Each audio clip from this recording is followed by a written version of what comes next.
জানিয়ে দিলেন যে যেই সমস্ত মানুষেরা তাদের বৃদ্ধ মাতা পিতাকে পেল আর তাদের সন্তুষ্টি অর্জন করতে পারল না, তাদের উপর অভিসম্পাদ। তখন আমি এই কথা শুনে বললাম আমিন।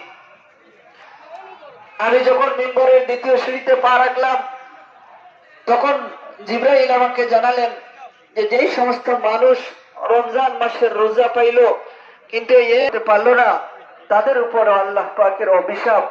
তখন আমি বললাম আলাইহি ওয়াসাল্লাম, যখন আল্লাহ রাসূল সাল্লাল্লাহু আলাইহি ওয়াসাল্লাম বলেন যে তাওবাকারী ব্যক্তি এমন যে সে যেন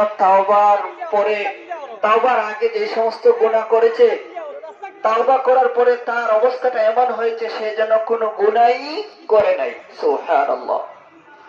কোরআনের এক আয়াতে আল্লাহ পাক রব্বুল আলামিন বলেন ইল্লা মান তাবা ওয়া আমানা ওয়া আমিলা আমালান সালিহান ফাউলাইকা ইউবাদদিলুল্লাহু সাইয়্যাতিহিম হাসানাত। আল্লাহ পাক রব্বুল আলামিন জানিয়ে দেন যে আমার যে সমস্ত বান্দারা আমি আল্লাহ পাকের কাছে তাদের অপরাধের জন্য, তাদের গুনার জন্য লজ্জিত হয়ে তওবা করে, শর্মিন্দা হয়ে তওবা করে, আমি তাদের সমস্ত গুনাহ খাতা মাফ করে দেই।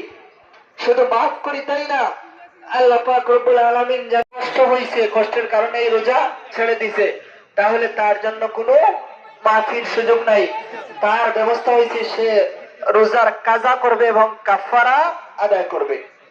মানে উযর ছাড়া কেউ যদি রোজা ভঙ্গ করে তাহলে তার কাফারা হচ্ছে সে কাজাও করবে আবার কাফারাও আদায় করবে। রোজার কাজা হচ্ছে পরবর্তীতে আদায় করে নেয়া এবং কাফারা হচ্ছে রমজান মাসে জয়টা রোজা। ربنا ظلمنا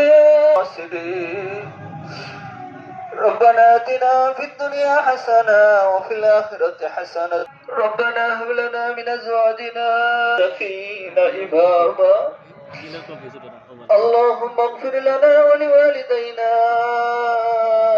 رب ارحمهما كما ربياني صغيرا رب ارحمهما